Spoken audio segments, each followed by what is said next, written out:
The chill of October slipped through my threadbare cardigan as I hurried Liam toward the hospital entrance. My son's small hand clutched mine, his Batman backpack bobbing against his narrow shoulders with each step.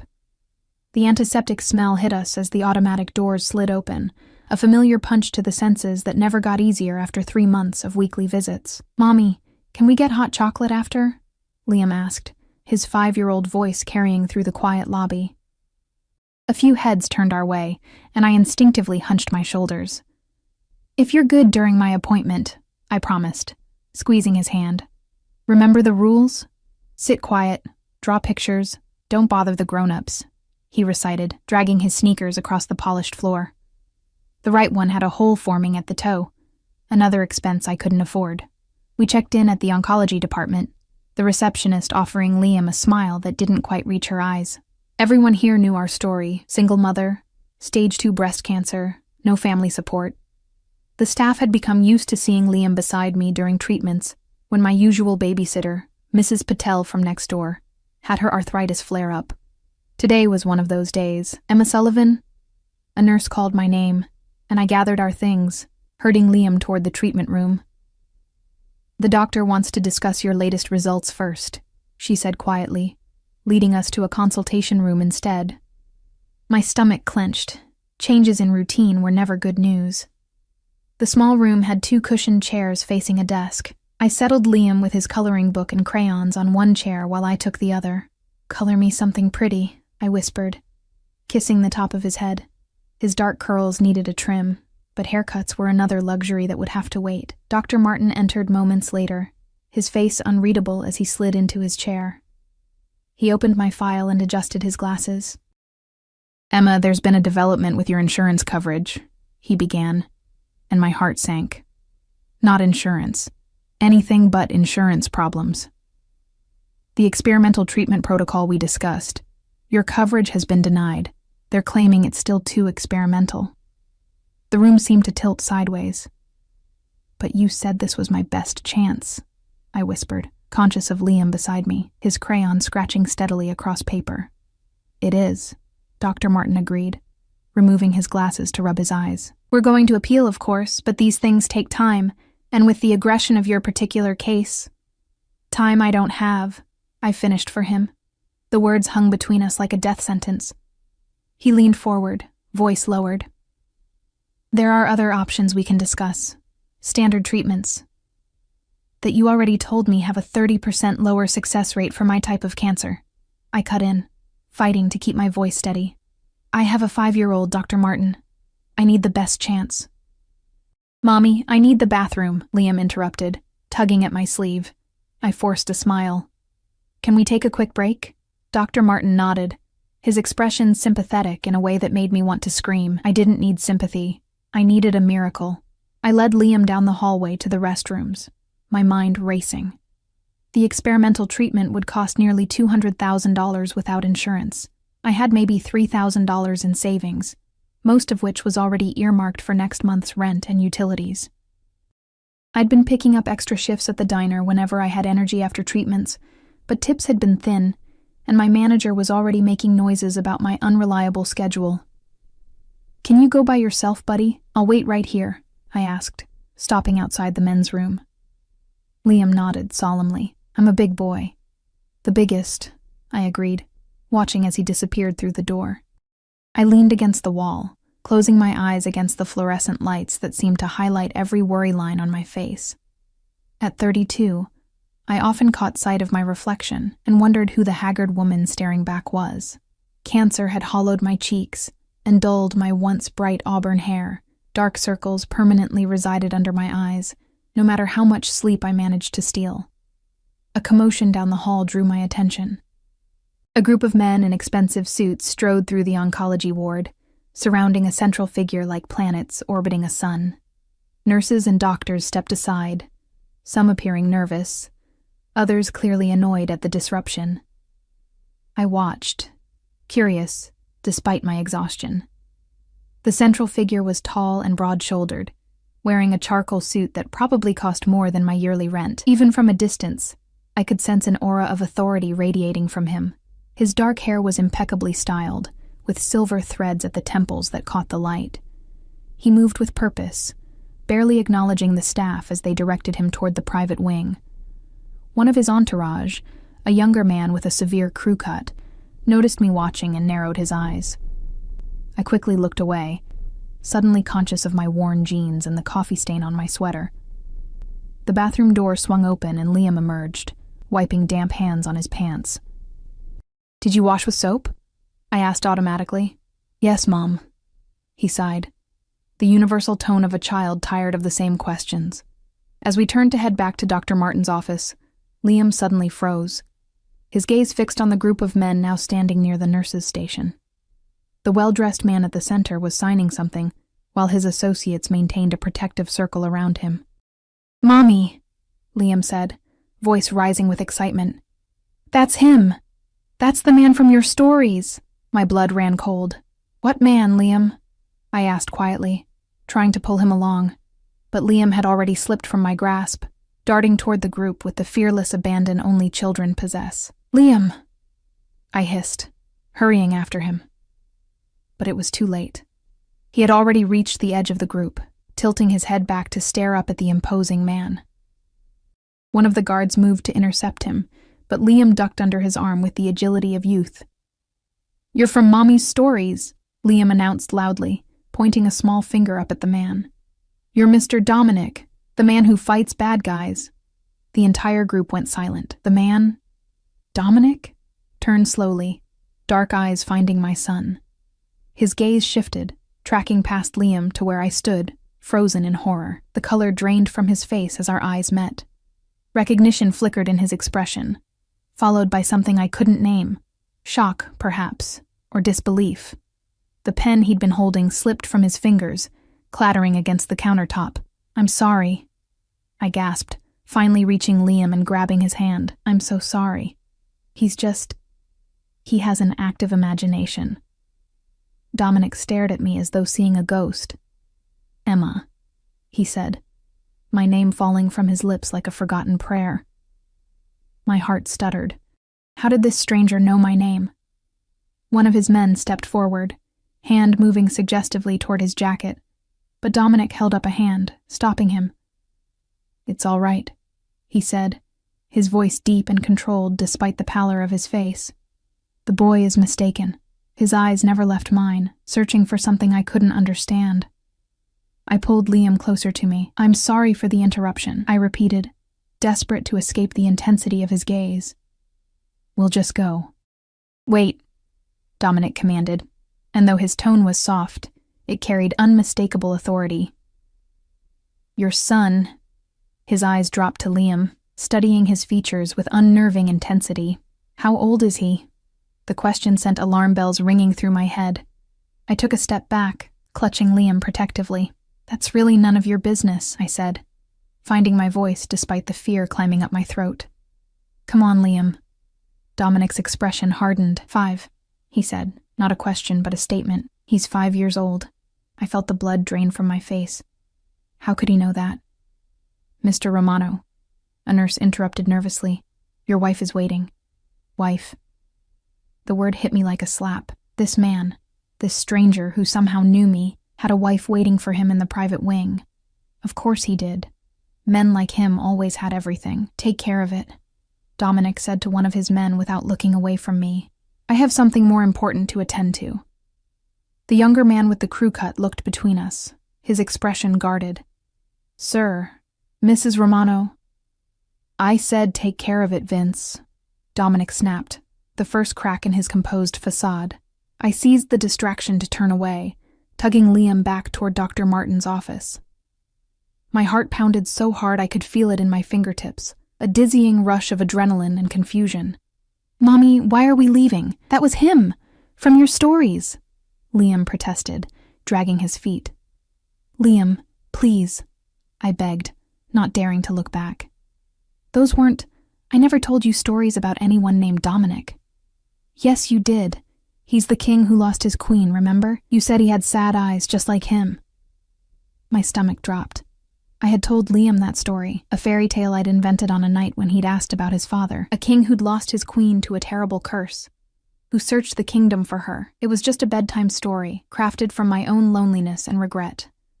I'd never named the king Dominic. "Ms. Sullivan," a deep voice called from behind us. "Please, a moment." I stopped, though every instinct screamed at me to keep walking. Slowly, I turned to face Dominic Romano. Up close, he was even more intimidating. Over 6 feet tall, with features that might have been carved from stone. But his eyes... Liam was right. They were sad. Haunted even as they moved between my face and my son's. "I believe we have matters to discuss," he said quietly. Privately. One of his men stepped forward, handing him a business card which he offered to me. I hesitated before taking it, careful not to let our fingers touch. Dominic Romano, Romano Enterprises, it read in elegant embossing, followed by a phone number. "I don't know what you think," I began, but he cut me off with a subtle shake of his head. "Not here," he murmured, eyes flicking meaningfully to Liam. "Call that number tonight. It's my private line." His gaze returned to Liam, softening almost imperceptibly. "He has your eyes." Before I could respond, a commotion erupted at the end of the hall. A woman's voice, sharp with irritation, cut through the quiet of the oncology ward. "Dominic! I've been waiting for 20 minutes. Dominic's jaw tightened, but he didn't look away from me. "Tonight," he repeated, his voice low and urgent. "Please." Then he was gone, striding back toward his entourage, his tall frame swallowed by the group as they moved to intercept the approaching woman. I stood rooted to the spot, the business card burning between my fingers. "Mommy?" Liam tugged at my hand. Why did the king look scared? I slipped the card into my pocket, my mind spinning. "He's not a king, baby. He's just a man who was confused." But as I led Liam back to Dr. Martin's office, a memory surfaced, hazy and distorted by time. A summer night 6 years ago, a charity gala where I'd been working as a waitress. Dark eyes following me across a crowded room. A name whispered against my skin in the shadows of a garden terrace. Dominic. It couldn't be the same man. That night had been a dream, a moment of madness I'd locked away and tried to forget. The night that had given me Liam, my blessing, my salvation, my entire world. Dr. Martin was still waiting, my file open before him. He looked up as we entered, his expression concerned. "Everything all right? You were gone a while." "Fine," I lied, settling back into the chair. "Just ran into someone." As the doctor resumed discussing alternative treatment options, I half listened, my thoughts elsewhere. The card in my pocket seemed to weigh 1,000 pounds. Whatever Dominic Romano wanted to discuss, I was certain of one thing. It would change everything. And with my life already hanging by a thread, I wasn't sure if I could survive another upheaval. As we left the hospital an hour later, I felt eyes on us. Scanning the parking lot, I caught sight of a black SUV with tinted windows idling near the exit. As Liam and I passed, the engine started. They were following us, watching us. The king had found his lost queen, and he wasn't letting her disappear again. The diner where I worked was nearly empty when Liam and I arrived. The afternoon lull between lunch and dinner meant only a few regulars occupied the booths. Mr. Grayson nursing his endless coffee, and the Simmons brothers arguing over their usual chess game. "Emma," Darlene called from behind the counter, her lined face breaking into a smile that quickly faded when she saw my expression. "What happened, honey? Bad news at the doctor's?"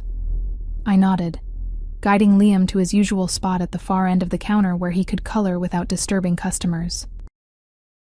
"Insurance denied the experimental treatment," I said quietly, grabbing an apron from under the counter. "You're not working today," Darlene protested, her hands on her hips.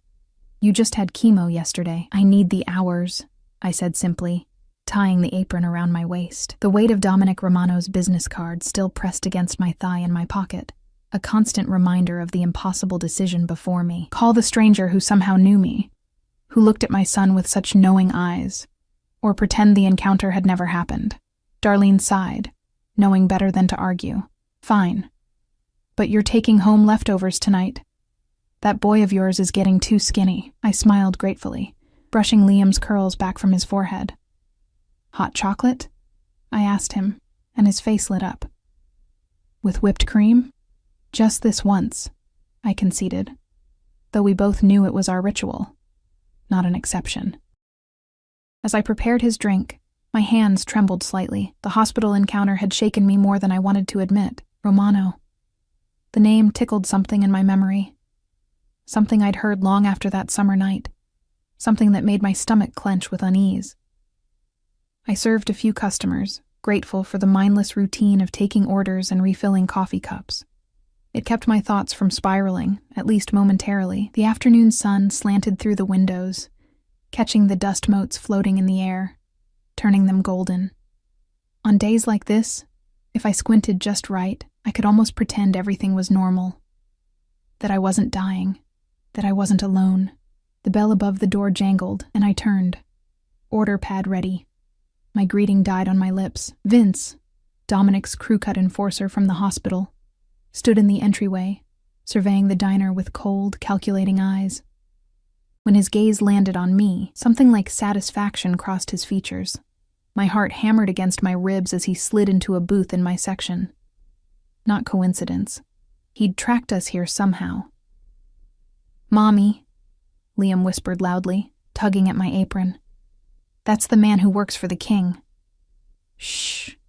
I hushed him, pasting on a server's smile as I approached the booth. "Welcome to Sal's Diner. What can I get for you?" Vince looked up at me, his eyes assessing. "Just coffee." He paused, then added, "For now." I nodded and turned to fetch the coffee pot, feeling his eyes on my back like laser points. "Emma," Darlene hissed as I passed her. "You know that guy?" I shook my head. "Not really." "Well, he looks like trouble," she muttered. "And not the good kind." I poured Vince's coffee with a steady hand, determined not to show fear. "Anything else?" I asked, setting the cup down. "Mr. Romano would like to speak with you," he said, his voice low enough that only I could hear. "He sent me to ensure you received his message." "I got the card," I replied, matching his volume. "I haven't decided if I'm calling." Vince's expression hardened. "This isn't a request that you can decline, Ms. Sullivan." A chill ran down my spine. "Are you threatening me?" "I'm advising you," he corrected, taking a sip of his coffee. "Mr. Romano is not a patient man, but he's making an exception in your case." His eyes drifted to where Liam sat coloring. For obvious reasons, my protective instincts flared. "Leave my son out of this," I hissed. "Whatever Dominic Romano thinks he knows. He knows exactly who that boy is." Vince cut in, his voice deadly quiet. "And so do you." The order pad slipped from my suddenly numb fingers. I bent to retrieve it, using the moment to compose myself. "I'll call him tonight," I conceded, straightening. Vince nodded once, satisfied. He pulled out his wallet and placed a $100 bill on the table. "For the coffee," he said, sliding out of the booth. "And a piece of advice. Don't try to run. He'll find you." As he passed Liam, he paused, studying my son's dark curls and olive complexion. Features that had never matched my own fair coloring. Features I'd attributed to a nameless, faceless man I'd spent one reckless night with. "Cute kid," Vince said, loud enough for the entire diner to hear. "He looks just like his father." Then he was gone, the bell jangling in his wake. I stood frozen, the $100 bill mocking me from the table. Part of me wanted to chase after him and throw it in his face. The pragmatic part, the part that counted pennies and worried about next month's rent, made me slip it into my apron pocket instead. "Friend of yours?" Darlene asked, eyebrows raised as she approached. "Hardly," I muttered. "Just some guy. Some guy who left $100 for a cup of coffee," she observed skeptically. "Emma, honey, you know you can tell me if you're in trouble." I forced a smile. "It's nothing I can't handle." But as the afternoon wore on, a steady parade of dark SUVs drove slowly past the diner. Sometimes they parked across the street, sometimes they just cruised by. Always with tinted windows, always watching. By the time my shift ended at 6, my nerves were frayed to breaking point. I collected Liam, who had fallen asleep on his coloring books, and bundled him into his jacket. "Want me to walk you home?" Darlene offered, eyeing the black SUV that had been parked outside for the last hour. "We'll be fine," I assured her, though I wasn't certain that was true. "It's only 3 blocks. Those 3 blocks felt like miles as I carried my sleeping son, his head heavy on my shoulder. The October chill had deepened with nightfall, and I pulled Liam's jacket tighter around him. The SUV crawled along behind us, maintaining a distance that was neither threatening nor comforting. Our apartment building was a shabby 4-story walk-up with unreliable heat and a perpetually broken elevator.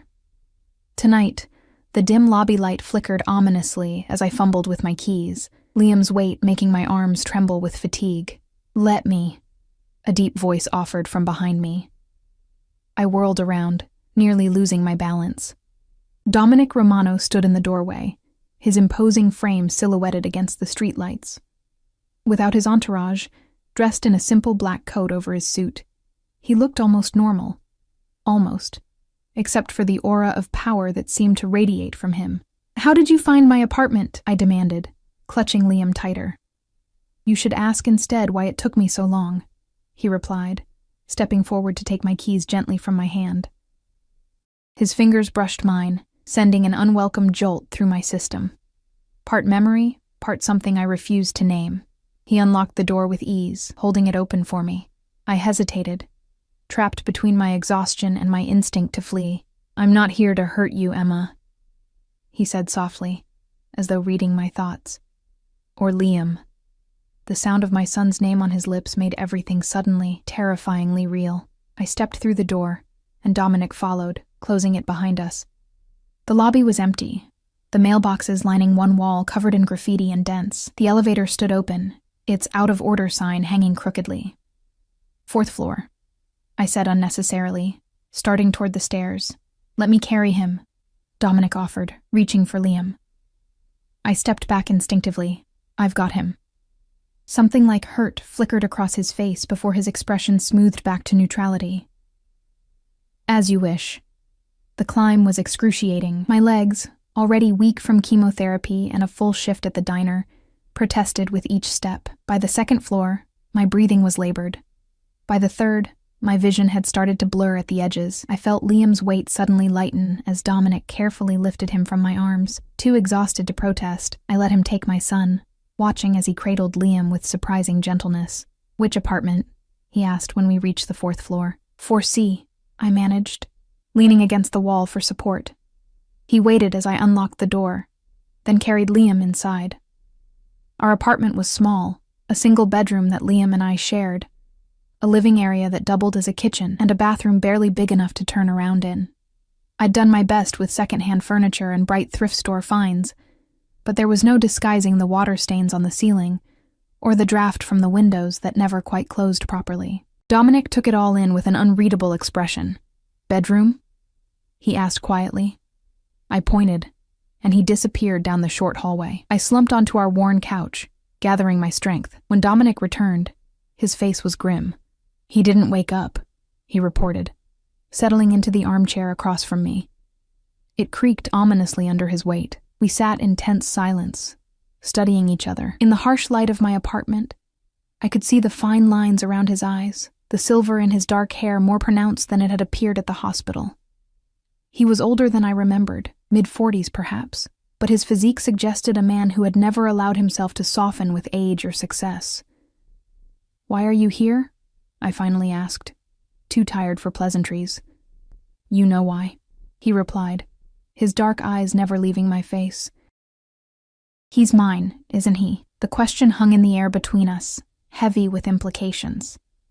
I could deny it, but what would be the point? Liam's resemblance to the man sitting across from me was undeniable, now that they were in the same room, the same olive skin, the same determined set of the jaw, even the same tiny dimple in the right cheek when they smiled. "Yes," I admitted, the word barely audible. Dominic closed his eyes briefly, as though absorbing a physical blow. When he opened them again, they burned with intensity. "Why didn't you tell me?" The question ignited a spark of anger in my chest. "Tell you? I didn't even know your last name. You disappeared before morning, remember? No note, no number. Nothing. I left my card on the nightstand," he countered, frowning. "There was no card," I said firmly. I looked. His expression shifted, realization dawning. Teresa. He muttered, a muscle working in his jaw. She must have... Who's Teresa? I asked, though I had a sinking feeling I already knew. My wife. He said the word like it tasted bitter. Ex-wife now, though the divorce isn't finalized. The woman at the hospital, I guessed, remembering the sharp voice calling his name. He nodded, rubbing a hand over his face. It's complicated. It always is, I said tiredly. Look, what do you want from us? Money? I won't take it. The lie came easily, even as my mind screamed at me to reconsider. The experimental treatment, Liam's future, our survival. What I want, Dominic said slowly, is to know my son, and to understand why the mother of my child is living like this when I have the resources to provide everything she needs. I didn't know who you were, I reminded him. And even if I had, I trailed off, unsure how to express my complicated feelings about that night. It had been magical, yes, but also reckless. A fantasy that had no place in reality. Even if you had, he prompted, leaning forward. I met his gaze steadily. Would you really have wanted a cocktail waitress with no college degree and no prospects showing up claiming to be pregnant with your child? A man like you? I gestured vaguely at his expensive suit, his obvious wealth. You have a certain type of woman in your life. I'm not it. You know nothing about what type of woman I want in my life, he said, his voice dangerously soft. Before I could respond, a small voice called from the hallway. Mommy. We both turned to see Liam standing there in his Batman pajamas, rubbing his eyes sleepily. When he spotted Dominic, he froze, eyes widening. The king, he whispered, loud enough for both of us to hear. You came back. Dominic's expression transformed, softening in a way I wouldn't have believed possible if I hadn't seen it myself. Hello, Liam, he said gently. I'm not a king, though, just a man. Liam approached cautiously, studying Dominic with undisguised curiosity. You look like me, he declared after a moment. Dominic's lips curved in a small smile. I was thinking the same thing about you. Liam, honey, it's late, I interjected, extending my hand to him. You should be in bed. But the king is here, Liam protested, even as he yawned widely. Mr. Romano, I corrected firmly. And he's leaving soon. Dominic rose from the chair, towering over both of us. I'll come back tomorrow, he said. Not a question, but a statement of fact. His eyes found mine over Liam's head. We have much to discuss. I nodded reluctantly. What choice did I have? Can I say goodnight to him? Dominic asked, surprising me with the request. After a moment's hesitation, I nodded again. 5 minutes, I conceded, moving to the kitchen to give them some privacy while still keeping them in my line of sight. Dominic knelt before Liam, bringing himself to eye level with my son. They spoke quietly, too low for me to hear, but I watched as Liam's face brightened, then grew serious. At one point, he nodded solemnly, as though accepting an important mission. Finally, Dominic stood, ruffling Liam's hair with a gentleness that seemed at odds with his powerful presence. Good night, buddy, he said, his voice carrying across the small apartment. I'll see you tomorrow. Promise? Liam asked, and something in his hopeful tone broke my heart. How many times had he asked about his father? How many bedtime stories had I invented to fill the void? I promise, Dominic replied, his expression grave. A Romano always keeps his word. As I tucked Liam back into bed moments later, he looked up at me with wide, excited eyes. Mommy, is he really my daddy? The question I'd dreaded for years. We'll talk about it tomorrow, I hedged, smoothing his covers. Sleep now. He said he's going to take us to his castle, Liam murmured, already drifting off. He said we'll never be cold again. I froze, a chill running down my spine.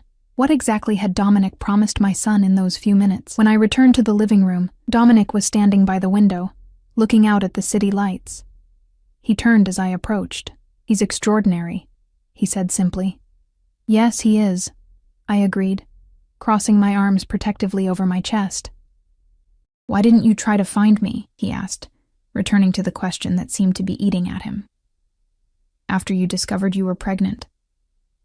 I sank back onto the couch, suddenly aware of how the chemo had drained me. I tried, I admitted. I went back to the hotel, asked about the charity gala. They wouldn't give me any information about the attendees.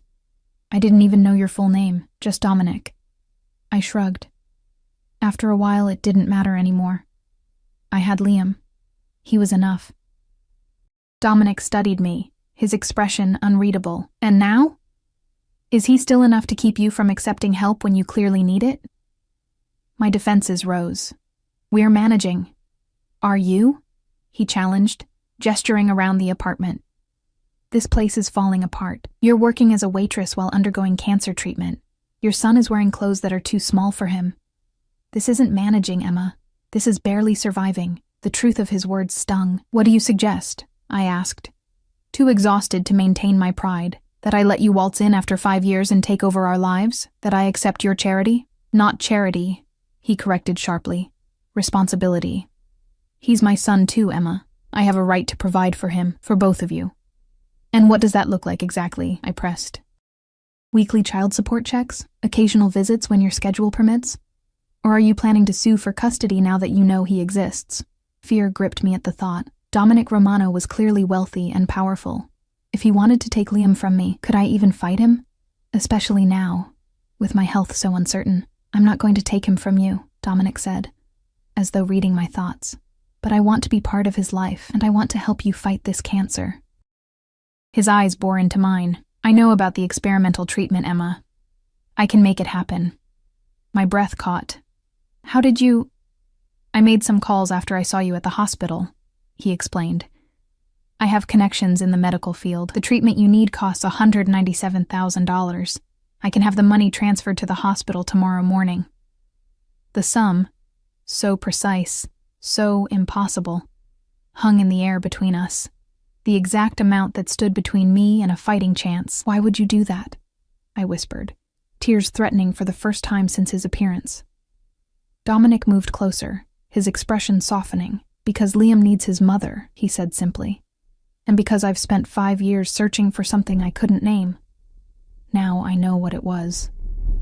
His voice dropped lower. It was you, Emma. It was always you. His words hung in the air between us, impossible and dreamlike. I'd been surviving on my own for so long that the idea of someone swooping in to rescue me felt like a fairy tale, beautiful but dangerously unreal. You don't even know me, I said finally, breaking the charged silence. One night 6 years ago doesn't make us anything to each other. Then let me know you, Dominic countered, his eyes never leaving mine. Let me help you, Emma. Not just for Liam's sake, but for yours. I stood shakily, needing distance between us. The intensity of his gaze made it hard to think clearly. I need time to process this, I said, moving toward the door.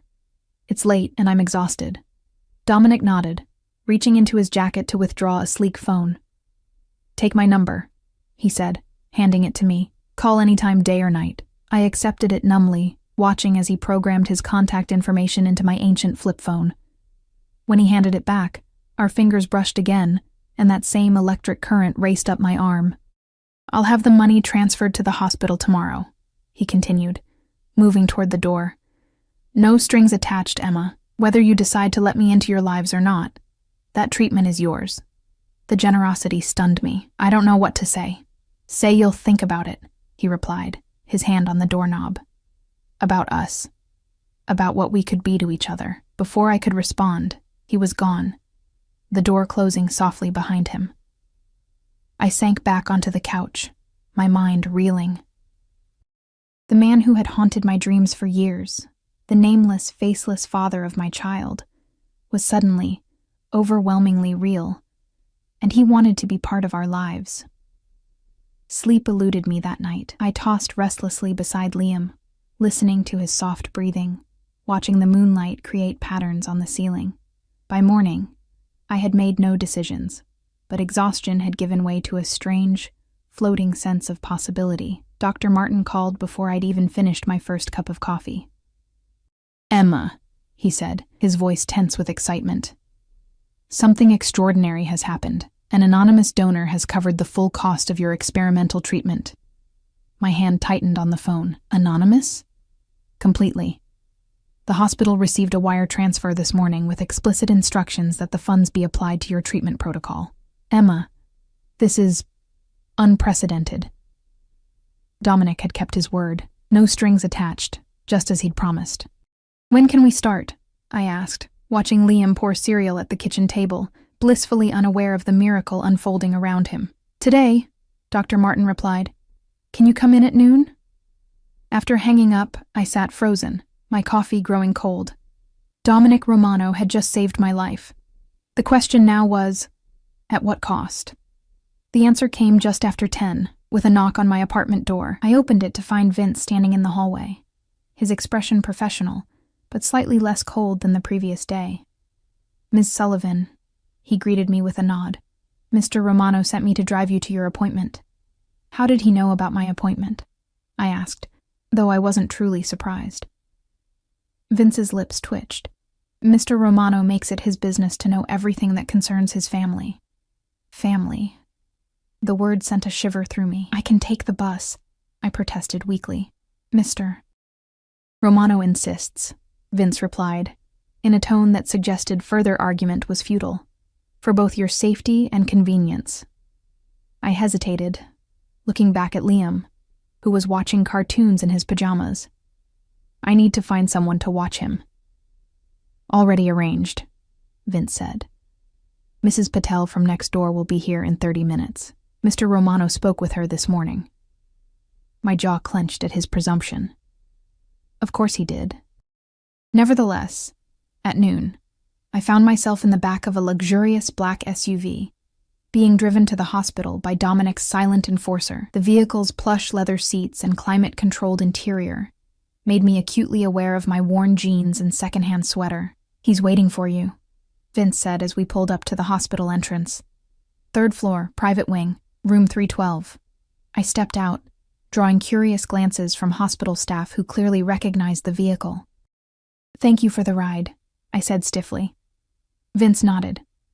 I'll be here when you're finished. The private wing of the hospital was a different world from the oncology department I was used to. Soft lighting, tasteful artwork, and hushed voices created an atmosphere more like a luxury hotel than a medical facility.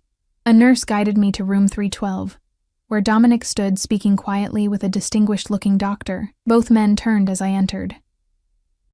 Dominic's face brightened, his eyes warming at the sight of me. Emma, he said, striding forward to take my hand. Dr. Keller has agreed to oversee your treatment personally. He's the leading expert in this protocol. The doctor extended his hand with a kind smile. Ms. Sullivan, it's a pleasure to meet you. We've reviewed your case extensively, and I believe you're an excellent candidate for this treatment. I shook his hand, overwhelmed by the speed at which events were unfolding. Thank you, I managed, my eyes drifting back to Dominic. He looked different today, still imposing in a charcoal suit that probably cost more than my yearly rent, but less intimidating somehow. The harsh edges I'd glimpsed yesterday had softened in the daylight. I'll leave you to discuss the details, Dominic said, squeezing my hand briefly before releasing it. I have some business to attend to, but Vince will drive you home afterward. You don't need to stay? I asked, surprised by his departure. A shadow crossed his face. I thought my presence might complicate things for you. This is about your health, Emma. Not about us. The consideration touched me more than I wanted to admit. Thank you, I said softly, for everything. His eyes held mine for a long moment, communicating something deeper than words could express. Then he was gone, leaving me with Dr. Keller and a treatment plan that might just save my life. The next few hours passed in a blur of consultations, blood draws, and detailed explanations of the treatment protocol. By the time I emerged from the hospital, the October sun was setting, casting long shadows across the parking lot. Vince stood beside the SUV, opening the door as I approached. Successful day? He asked, the closest he'd come to casual conversation. I nodded, sliding into the back seat.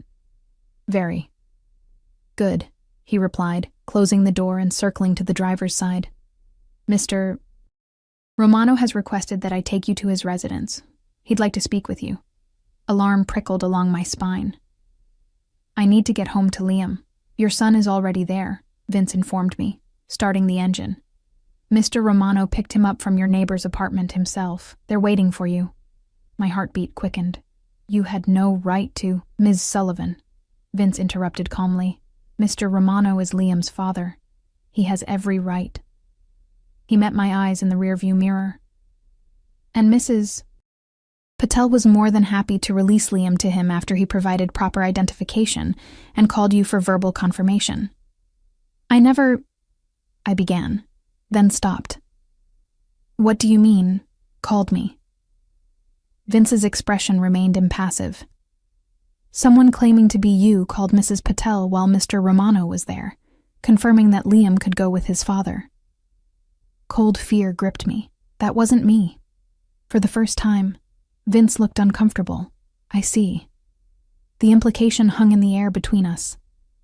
Dominic Romano had manufactured my consent to take my son. The man who had promised to make no claims on Liam had just demonstrated exactly how easily he could take him if he wanted to. Take me to him, I said, my voice hard with fear and anger. Now. As the SUV glided through the streets of the city, leaving my familiar neighborhood behind for increasingly affluent areas, I struggled to contain my growing panic. Dominic Romano wasn't just a wealthy businessman with connections. He was something else entirely, something dangerous. The name finally clicked in my memory. Romano Enterprises. The whispered rumors among the waitstaff at the hotel. The mysterious businessman with ties to organized crime. The man whose name was never spoken directly, only alluded to with nervous glances and hushed tones. I had given my heart to a ghost for one night 6 years ago. Now that ghost had a name, a face, and my son. The SUV pulled through imposing iron gates that opened automatically at our approach. A winding driveway led to a sprawling mansion perched on a hillside overlooking the city. Floodlights illuminated a facade of stone and glass, modern and fortress-like in its grandeur. Welcome to Romano Estate, Vince said, as he parked in a circular driveway in front of massive double doors. I barely heard him, my attention fixed on the house. No, castle was more apt, where my son was being held. If anything has happened to him, I began, my voice trembling with barely contained rage. Ms. Sullivan, Vince interrupted, his tone surprisingly gentle.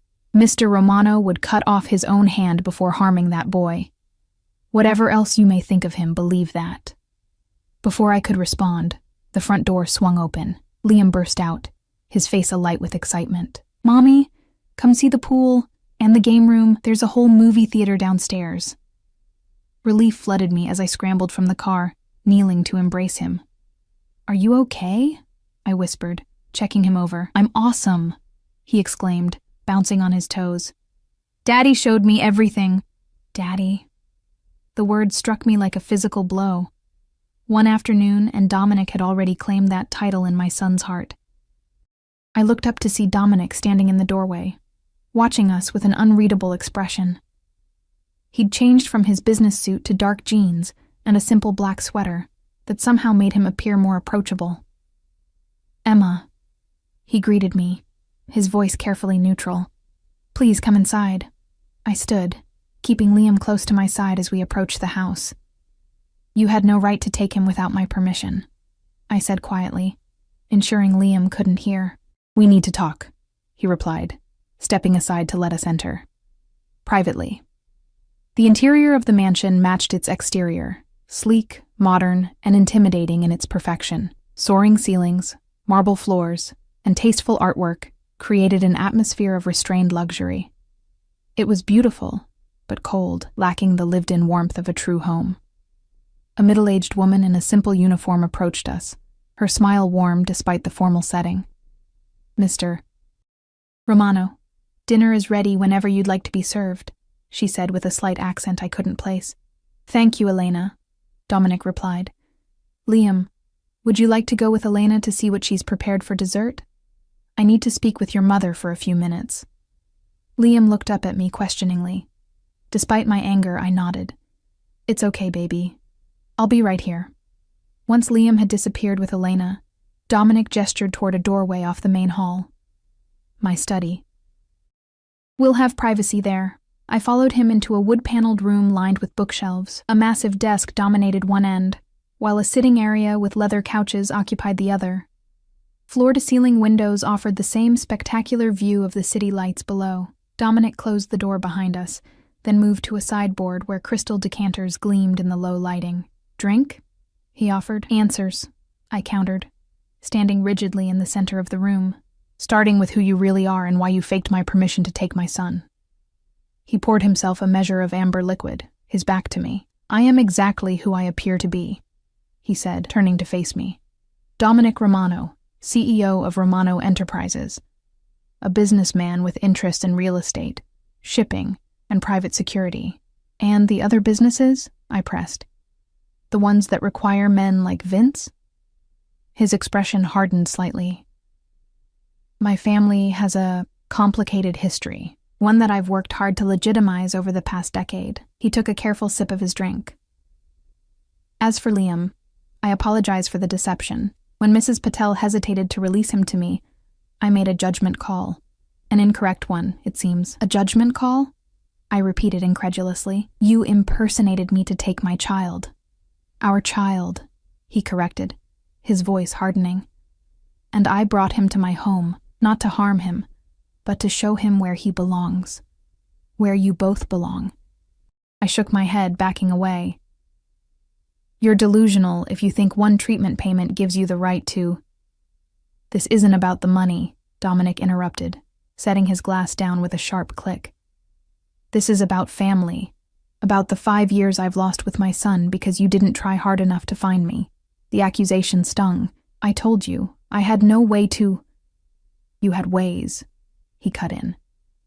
"You could have pressed harder at the hotel, contacted the charity organizers, asked around about who I was." His eyes flashed with barely controlled emotion. "Instead, you gave up. You robbed me of 5 years of his life." Anger flared within me. "And where were you during those 5 years?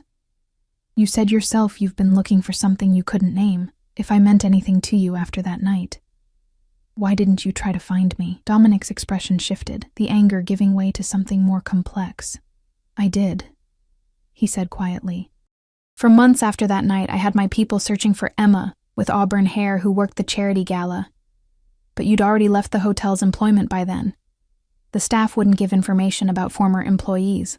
He ran a hand through his hair in a gesture that seemed strangely vulnerable. "I nearly drove myself mad looking for you." The confession stunned me. "Why?" I whispered. "It was one night that changed everything," he replied, moving closer.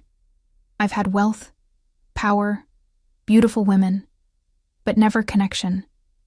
Never that feeling of rightness I experienced with you." His voice dropped lower. "I knew at the moment I saw you across that ballroom. You were different, real, in a world of facades." I swallowed hard, fighting the pull of his words, the intensity of his gaze. "So what now? You found us. You're paying for my treatment. What do you expect in return?" "I want us to be a family," he said simply. "I want Liam to grow up knowing his father. I want you both here, safe, protected." "As what?" I challenged. "Your kept woman? The mother of your illegitimate child? Hidden away in your castle?" Dominic's expression darkened. "Don't twist this, Emma. I'm not offering you a position as my mistress. I'm offering you a home, security, a future for our son." "And what about your wife?" I asked. "Ex-wife, whatever she is." "Teresa and I have been separated for 3 years," he said dismissively. "The divorce will be finalized next month. She's fighting for a larger settlement, which is why she showed up at the hospital. Our marriage was—" He paused, searching for the right word. "Political. Advantageous for both our families. There was never love between us. Unlike the great love you felt for me after one night." I couldn't keep the skepticism from my voice. His eyes locked with mine. "I'm not claiming it was love," he said carefully. "I'm saying it was significant. Important enough that I never forgot you. That finding you again feels like—" He hesitated. "Like finding a missing piece of myself." The sincerity in his voice shook me. This powerful, dangerous man was laying himself bare in a way I hadn't expected. It would be easier if he were just trying to buy me, to claim ownership of Liam. His vulnerability was far more difficult to resist. "I can't just move in here and play house with you," I said finally. "We're strangers, Dominic. Whatever connection we shared 6 years ago, we need to build something real now, for Liam's sake." Relief crossed his features. "So, you're willing to try?" Before I could answer, a soft knock interrupted us. Elena opened the door, Liam peering around her legs. "Sorry to disturb you, sir, but dinner is getting cold, and the young man is quite hungry," she said apologetically. Dominic's expression softened as he looked at our son. "We can't have that, can we? We'll continue this discussion later," he added to me. The dining room, like everything else in the mansion, was absurdly grand. A long table that could seat 20, crystal chandeliers, and silver place settings that probably cost more than my entire apartment. Elena had set 3 places at one end, making the vast space feel slightly more intimate. Liam climbed into his chair, his eyes wide as he took in the formal setting. "Do kings eat like this every day?" he whispered loudly to Dominic. A smile tugged at Dominic's lips. "Not kings, buddy. Just lucky people." As we ate, I watched the interaction between father and son with mixed emotions. Dominic was patient, attentive, genuinely interested in everything Liam had to say. For his part, Liam had already accepted this man as his father without question, the natural resilience of childhood allowing him to embrace the sudden change in his world.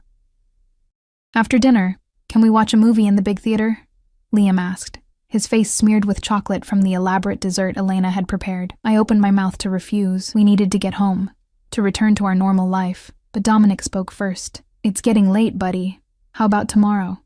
You and your mom can stay in the guest house tonight, and we'll have all day tomorrow for movies." "We're not staying," I said firmly, wiping Liam's face with a napkin. "Mommy, please," Liam begged, his eyes wide and pleading. "Just one night in the castle?" Dominic's gaze met mine over our son's head. "The guest house is completely separate from the main house," he said quietly. "You'll have total privacy, and it would save you the drive back to your apartment tonight when you're clearly exhausted." He was right about my exhaustion. The treatment had taken more out of me than I wanted to admit, and the emotional roller coaster of the day had left me drained. The thought of returning to our cold apartment, with its drafty windows and unreliable heat, held little appeal. "One night," I conceded reluctantly, "but tomorrow we go home and figure this out properly." Dominic nodded, satisfaction gleaming in his eyes. One night is a start. The guest house, as Dominic had called it, was larger than my entire apartment building, a charming 2-story cottage nestled at the edge of the estate's manicured grounds. It featured a fully equipped kitchen, 3 bedrooms, and luxurious furnishings that made me afraid to touch anything. "Will this be suitable for tonight?" Dominic asked as he showed us through the space, Liam racing ahead to explore every room with delighted exclamations. "It's bigger than our whole neighborhood," I muttered, running my fingers over a marble countertop that probably cost more than I made in a year. A small smile played at his lips. "I'll take that as a yes." He reached into his pocket and withdrew a small velvet box. "For you. A phone to replace that ancient flip model. My number is programmed in it, along with Vince's and the house security team."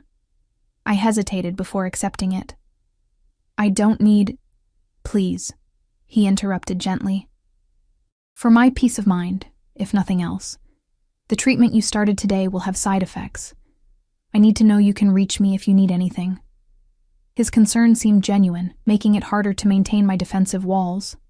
I took the box with a nod of thanks, not opening it yet. "Elena has stocked the refrigerator and pantry," Dominic continued.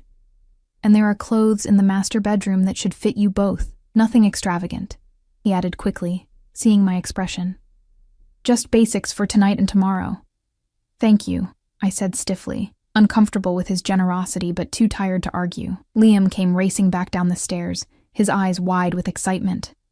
"Mommy, my room has space wallpaper, and there are new toys. Can I play before bed?" I glanced at my watch.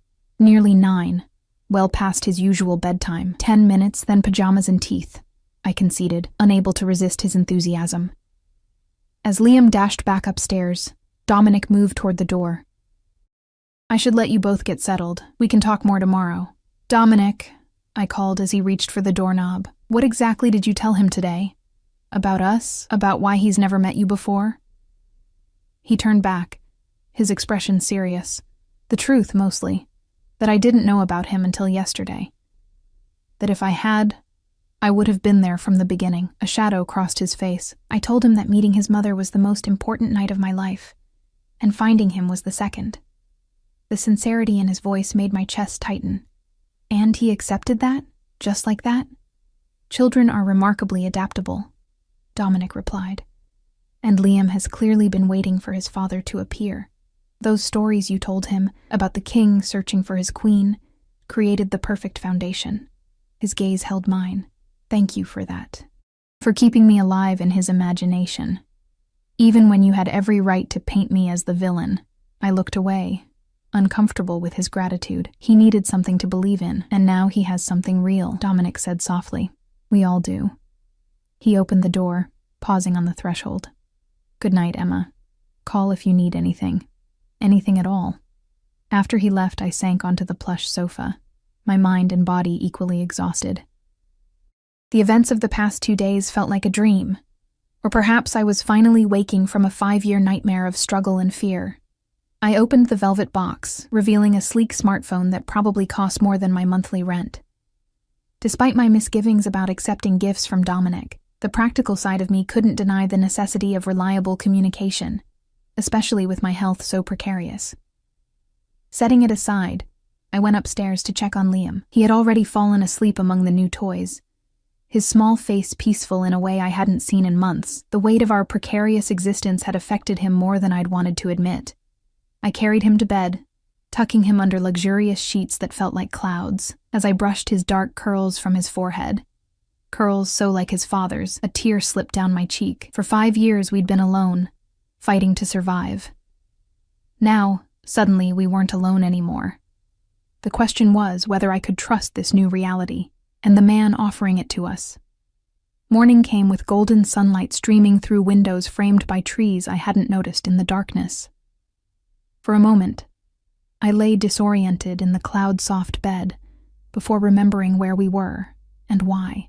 The smell of coffee drew me downstairs, where I found Dominic in the kitchen, dressed casually in jeans and a Henley that did little to diminish his commanding presence. Liam sat at the counter, happily demolishing a stack of pancakes. Good morning, Dominic greeted me, offering a steaming mug. I hope you don't mind the intrusion. Liam was awake early, and I thought you could use the rest. I accepted the coffee wordlessly, still processing the domestic scene before me. How easily Dominic had inserted himself into our lives, how naturally Liam had accepted him. We made pancakes, Liam announced through a mouthful. Daddy knows how to flip them in the air. Daddy. The word still jolted me, but Dominic's expression, a mixture of pride and wonder, made it impossible to correct my son. I see that, I murmured, taking a sip of perfectly brewed coffee. Thank you for breakfast. My pleasure, Dominic replied, his eyes lingering on my face. How are you feeling today? Any side effects from the treatment? The genuine concern in his voice disarmed me. A little tired. Nothing serious yet. He nodded, relief evident in his expression. Dr. Keller mentioned the side effects might take a day or two to manifest. He hesitated, then continued more carefully. I've arranged for a private nurse to be available when you need her, and I'd like to formally invite you both to stay here, at least during your treatment cycle. The guest house is yours for as long as you want it. I set my mug down, choosing my words carefully with Liam listening. That's very generous, but we need to return to our apartment today. Our lives are there. Disappointment flashed across his face before he schooled his expression. Of course. Vince can drive you whenever you're ready. He turned to Liam. How about that movie we promised you before you go? Liam's face lit up. The space one? Any one you choose, Dominic agreed with a smile that transformed his normally serious face. 3 hours later, after a movie in Dominic's ridiculously opulent home theater and a tour of the grounds that included a playground built specifically for Liam overnight, a fact that both impressed and unnerved me, we were finally ready to leave. Dominic walked us to the waiting SUV, Liam's hand clasped in his. When will I see you again? Liam asked, his voice small and uncertain. Dominic knelt to his level, his expression solemn. Very soon, I promise. How about Saturday? I'll pick you up, and we can spend the day together. Can Mommy come too? Liam asked, glancing up at me. If she wants to, Dominic replied, his eyes meeting mine with a question in their depths. I nodded reluctantly. We'll both be there. Relief and satisfaction crossed his face as he stood. I'll call you tonight to check how you're feeling, he said, helping Liam into the car. And Emma? He hesitated, lowering his voice. Please consider my offer. The guest house is yours. No strings attached. You'd be more comfortable here during your treatment. The sincerity in his eyes made it difficult to maintain my defenses. I'll think about it, I conceded, allowing him to help me into the SUV beside Liam. As Vince drove us away, I watched Dominic's figure in the side mirror until the gates closed behind us, shutting away the fairy tale world he'd offered us. I like Daddy, Liam said quietly from beside me. He looks at you the way the king looks at the queen in my stories. Out of the mouths of babes, I squeezed his hand, unsure how to respond to his innocent observation. Our apartment building looked even shabbier after the luxury of Dominic's estate. The elevator was still broken, and the stairwell smelled of stale cigarettes as we climbed to the 4th floor. Inside, our tiny home felt colder than usual, the water stain on the ceiling somehow more prominent. Is this really our house? Liam asked, looking around with new eyes. It's so small. It's our home, I corrected gently, setting down the bags Dominic had insisted on filling with leftovers from Elena's kitchen. But as I moved through the familiar rooms, I saw them through Dominic's eyes. The peeling paint, the threadbare furniture, the draft from windows that never quite closed properly. We had survived here, but we had never thrived. That night, after tucking Liam into bed with promises that yes, he would see his father on Saturday, I sat alone in the dim light of our living room, turning Dominic's sleek phone between my fingers. When it rang, I wasn't surprised to see his name on the screen. How are you feeling? He asked without preamble when I answered. Tired, a little nauseous. Dr. Keller said that's normal. His voice softened with concern. Is there anything you need? Anything I can send over? We're fine, I assured him, though my gaze drifted to the ceiling where a new leak had started during our absence, a steady drip into a pot on the floor creating a rhythmic backdrop to our conversation. Emma, Dominic said after a moment of silence, I know this is happening fast. I know you have every reason to be cautious. But I meant what I said. You and Liam belong with me. I closed my eyes, fighting the pull of his words. You can't just claim us like lost property, Dominic. That's not what I'm doing, he insisted. I'm offering you both the life you deserve, the life I would have given you from the beginning if I'd known. And what about what I want? I challenged softly. Tell me what you want, he replied without hesitation.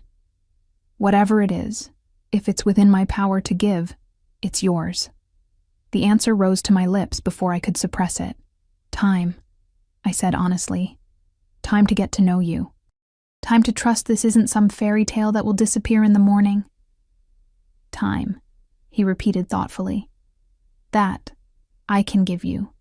But Emma... His voice dropped lower, more intimate. Don't waste too much of it. Your treatment will be difficult. Let me help you through it. 3 weeks later, I finally accepted his offer.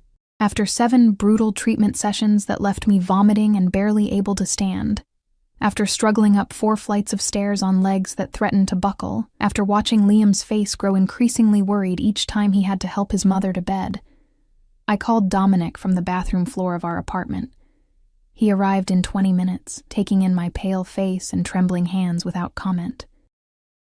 Wordlessly, he lifted me from the cold tile, cradling me against his chest, as though I weighed nothing. Pack a bag for Liam, he instructed softly. You're coming home.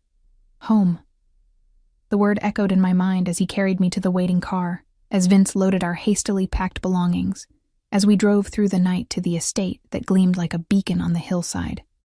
6 months passed in a blur of treatments, good days and bad, Liam's delighted exploration of his new world, and Dominic's steady, unwavering presence through it all. He never pushed, never demanded, simply remained, solid and constant as we built something that began to feel remarkably like a family. On a clear spring morning, Dr. Keller delivered the news we'd been waiting for.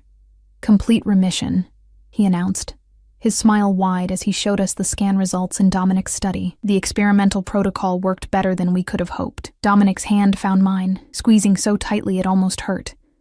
The emotion on his face, raw, unguarded joy, mirrored the feeling bursting in my own chest. That night, after Liam had been tucked into bed in his space-themed room that was now permanently his, Dominic and I walked in the gardens behind the main house. The air was cool, but sweet with the scent of early blooms. The sky above us scattered with stars. "I have something for you," he said, stopping beside a marble fountain that glittered in the moonlight. "Not a ring," he added quickly, seeing my expression. "Not yet, though I hope someday." He withdrew a small envelope from his pocket, offering it with uncharacteristic hesitation. Inside was a deed to a charming Victorian house in a quiet neighborhood near good schools. My name was listed as the owner. "I don't understand," I said, looking up at him in confusion. "It's yours," he explained, his dark eyes intent on mine. "Your independence, your security. Whether you choose to stay with me or not, you and Liam will always have a home that belongs to you alone." The gesture, so unexpected, so profound in its understanding of my deepest fears, broke something open inside me. This man, who could have simply taken what he wanted through force or manipulation, was instead offering me the freedom to choose. "Why?" I whispered, my voice catching. "Because I love you," he said simply.